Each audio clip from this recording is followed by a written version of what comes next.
John sedang menggambar, namun tiba-tiba dia melihat ke atas dan mendapati seekor burung merpati yang terjebak. Dia membuka jendela dan membiarkannya terbang pergi. Namun kebaikan itu justru membuat para pembuli tidak senang.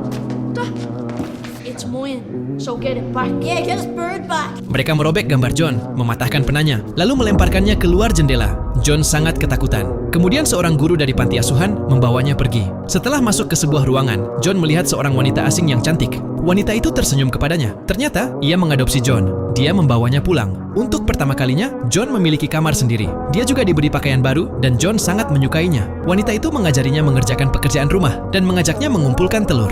Saat musim hujan, mereka berdua bermain dengan gembira di genangan air. Suatu hari, wanita itu membawa John ke tepi laut. Dia memanggil ke arah laut, dan seekor anjing laut muncul. Dia bahkan mengajari John cara berteman dengan anjing laut.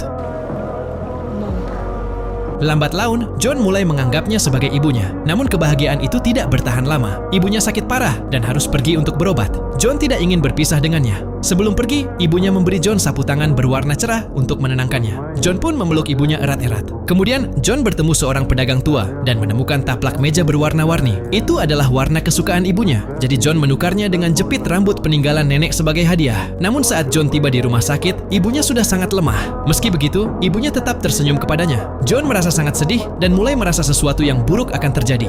Malam itu, John mendatangi sebuah patung. Tiba-tiba petir menggelegar dan tanah bergetar kuat. Patung itu pun menjadi hidup. John memohon agar patung itu memberkati ibunya, tetapi hal buruk tetap terjadi. Ibunya akhirnya meninggal dunia. John menangis, memberi ciuman terakhir, lalu berlari keluar dari rumah sakit. Saat tengah malam, John memegang sapu tangan peninggalan ibunya sambil menangis tanpa daya. Dia kembali ke tepi laut sambil memeluk anjing laut. John percaya ibunya berada di seberang lautan. Karena itu, ia menaiki perahu kecil dan pergi ke tengah laut. Tiba-tiba badai datang. John panik. Ombak besar membalikkan perahunya, membuatnya terombang-ambing tanpa daya hingga akhirnya tenggelam. Untungnya, sekelompok anjing laut datang dan mengangkatnya ke permukaan air. Tak lama kemudian, ayah angkat John datang dan menyelamatkannya saat ia tidak sadarkan diri. John percaya bahwa ibunya telah menjadi seekor anjing laut dan menyelamatkannya. Karena itu, dia memutuskan untuk menghadapi masa depan dengan berani, sambil berharap roh ibunya akan selalu melindunginya. Film ini berjudul A Shine of Rainbows, yang dirilis pada tahun 2009.